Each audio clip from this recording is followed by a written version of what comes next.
पूरी दुनिया इस इंतजार में थी कि जल्द से जल्द अमेरिका और ईरान के बीच बातचीत सफल हो और दोनों पक्षों के बीच डील हो जाए।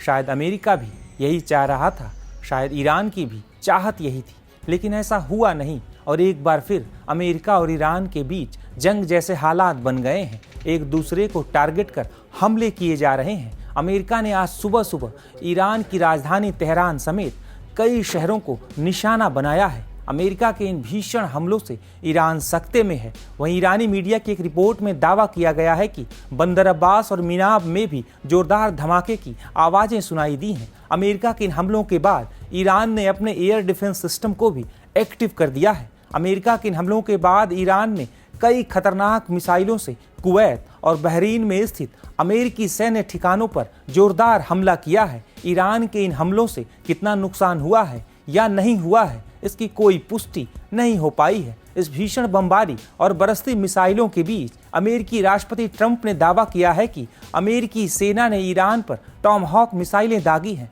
इसके साथ ही लड़ाकू विमानों से भी हमले किए गए हैं। यानी कुल मिलाकर इस समय मिडिल ईस्ट के हालात काफी तनावपूर्ण बने हुए हैं। वहीं ईरान की तरफ से भी बड़ा बयान सामने आया है। ईरान ने दावा किया है कि रणनीतिक रूप से महत्वपूर्ण होर्मुज स्ट्रेट को सभी प्रकार के जहाजों, तेल टैंकरों और वाणिज्यिक पोतों के लिए तत्काल प्रभाव से बंद कर दिया गया है। इस जलमार्ग से गुजरने वाले किसी भी जहाज पर हमला किया जा सकता है। हालांकि अमेरिकी सेंटकॉम ने इस दावे को चुनौती देते हुए कहा है कि होर्मुज पूरी तरह बंद नहीं हुआ है और क्षेत्र में समुद्री गतिविधियों पर नजर रखी जा रही है।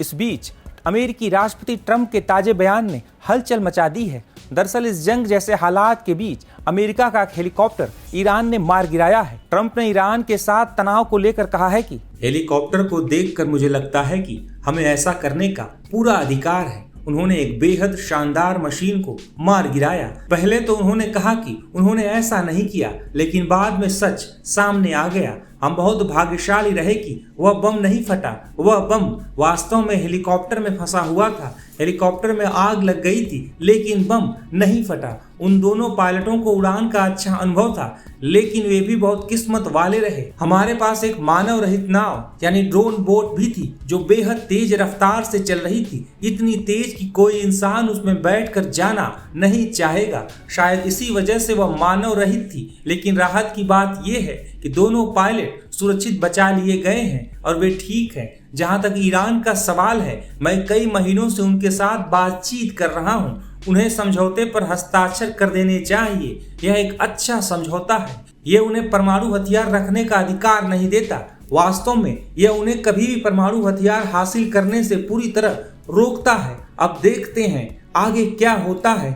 हमने उन्हें कल कड़ा जवाब दिया था और आज भी हम सख्त कार्रवाई करेंगे। अगर आपने टीवी नहीं देखा हो तो देख लीजिए, आपको सब पता चल जाएगा। हम समझौतों के बहुत करीब थे, लेकिन वे लगातार हमें टालते रहे। वे हमें मूर्ख समझकर खेल खेल रहे हैं, क्योंकि पहले उनका सामना कुछ कमजोर और नासमझ राष्ट्रपतियों से हुआ। यह कहते हुए मुझे शर्म आती है, लेकिन यही सच। दोनों देशों के बीच इस तनाव को लेकर जानकारों का क्या मानना है, आपको सुनवाते हैं। दुखदायी है, क्योंकि ये जिस तरह से ईरान और इजराइल एक दूसरे पे मिसाइलें चला रहे हैं, इससे बर्बादी ही होगी। मैं भगवान से प्रार्थना करता हूँ कि सद्बुद्धि दे और ये जितना जल्दी ख़त्म हो जाए, ताकि स्ट्रेट ऑफ हार्मुज भी खुले। इस तरह से लोग, इनोसेंट लोग मरने से बचें, बर्बादी होने से बचे, दुनिया की महंगाई कम हो। जी।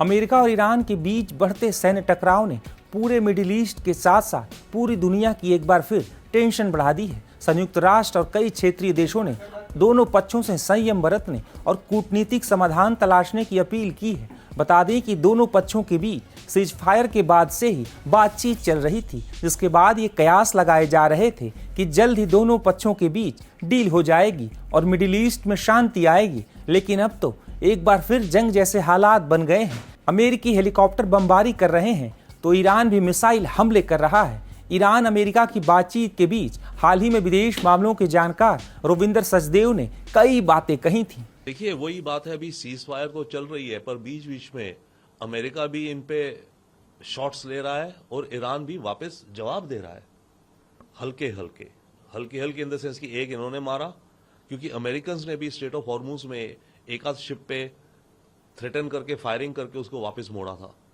ईरानियंस ने उसका कुछ जवाब दिया। फिर अमेरिकन्स ने केशम आइलैंड जो है वहां पर ईरानियंस का एक रडार कम्युनिकेशन सिस्टम, उस पर अटैक किया। ईरान ने वापस अटैक किया अब कुवैत और बहरीन पे। ईरान ये दर्शा रहा है कि उसके पास अभी भी रीच है, एबिलिटी है, मिसाइल्स हैं कि जो कि कुवैत, बहरीन जैसे लोकेशंस को और अमेरिकी बेसिस को, बहरीन में अमेरिकन नेवी फ्लीट का एक हेडक्वार्टर है बहुत बड़ा, करीब 10,000 सोल्जर्स हैं अमेरिका के, और कुवैत में भी इनकी रिफाइनरीज पर अटैक करा है। जब से वॉर शुरू हुई है ईरान ने कुवैत पर करीब 500 मिसाइल और करीब 1000 ड्रोन फेंके हैं, और बहरीन पे करीब 300-400 मिसाइल और 700-800 ड्रोन्स फेंके हैं। अब ये सारे देश कहते हैं कि ये लोग 90% से ज्यादा को रोक ले रहे हैं, 95%, पर फिर भी कुछ ड्रोन्स डायरेक्ट गिर रहे हैं और कुछ मिसाइल्स डायरेक्टली हिट कर रहे हैं। उसके अलावा जिनको रोक भी ले रहे हैं, हवा में इंटरसेप्ट कर रहे हैं, तो उसके डेब्रीज तो गिरती हैं, उनसे भी आगे लग रही हैं। तो कुवैत और बहरीन में काफी नुकसान हो रहा है, और इसके अलावा वो अपना तेल तो एक्सपोर्ट कर ही नहीं पा रहे हैं, ब्लॉकेड है क्योंकि। तो ईरान ये दर्शा रहा है कि उसके पास एबिलिटी है कि इन देशों को, और ऑफ कोर्स अरब एमिरेट्स को भी और सऊदी को भी, जब उसे देखेगा, सिग्नलिंग चल रही है ईरान की तरफ से। देखिए, ईरान और अमेरिका की जो नेगोशिएशंस हैं बड़े अजीब हालातों से गुजर रही हैं। वॉर हो भी रही है, नहीं भी हो रही है, बातें हो भी रही हैं, नहीं भी हो रही हैं। पब्लिक में लीडर्स ईरान के कुछ कह रहे हैं, अमेरिका के कुछ कह रहे हैं, प्राइवेट में कुछ हो रहा है। बट यस, बॉटम लाइन जो ट्रंप कह रहे हैं वो बात मेरे ख्याल से ठीक है कि बातचीत की चैनल्स चल रही हैं। बात यह है कि जो ये बातचीत हो रही है इतना टाइम लेती है, एक क्योंकि ईरान का जो सुप्रीम लीडर है वो कहीं सीक्रेट हाइडिंग में रह रहा है, तो उस तक मैसेज पहुंचना और उससे मैसेज वापस आने में 5-6 दिन लग जाते हैं। या फिर ये ईरानियंस की चाल भी हो सकती है, अमेरिका को धकेलना पीछे, अमेरिका को इंतजार कराना कि भाई हमारा सुप्रीम लीडर को हम इतनी जल्दी कांटेक्ट नहीं कर पाते हैं, और टाइम लग रहा है, जवाब आएगा। तो ये ईरानियंस की एक चाल भी हो सकती है अमेरिका को नेगोशिएशन में लंबा खींचने की। परंतु बातचीत चल रही है, हाँ, प्रेशर है, हाँ, बट जो मोटे मोटे मुद्दे हैं वो ये दिख रहा है कि 1 महीने के लिए या 2 महीने के लिए कोई सीज फायर होगी, और जो न्यूक्लियर का मामला है, जो सबसे पेचीदा मामला, वो बाद में हैंडल किया जाएगा। पहले हॉर्मुज स्ट्रेट को खोला जाएगा। अब हॉर्मुज स्ट्रेट को खोलने के लिए ईरान की कुछ शर्तें हैं, अमेरिका कुछ को मान रहा है, नहीं मान रहा।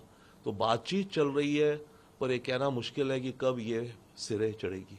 अमेरिका ऑलरेडी धमकी क्या, अमेरिका ऑलरेडी बम बरसा चुका है, इतने बड़े बड़े बम, राइट। अमेरिका इकोनॉमिक ब्लॉकेड किए हुए ईरान का पूरा, तो धमकी क्या, अमेरिका तो इस समय धमकी पर अमल कर रहा है, पर फिर भी हॉर्मुज स्ट्रेट खुल नहीं रहा है। तो अमेरिका को शायद अब ये समझना चाहिए कि उसकी धमकियों से फर्क नहीं पड़ेगा, या तो अमेरिका को ऐड करना पड़ेगा, या तो मारो बहुत बड़ा अटैक, या फिर कोई डील करनी पड़ेगी जो कि एक तरह से अमेरिका के लिए थोड़ी एम्बैरेसिंग होगी। ईरान अमेरिका के बीच अब बातचीत क्या रुख लेगी? क्या इजराइल भी ईरान पर हमले बोलेगा? होर्मुज कब तक खुलेगा या बंद ही रहेगा? इन सवालों का जवाब इस वक्त ना ही अमेरिका के पास है और ना ही ईरान के पास। मैडम आ रही है। मैडम आ रही है। मैडम आ रही है। अरे मैडम आ रही है। अरे बाबा मैडम आ रही है।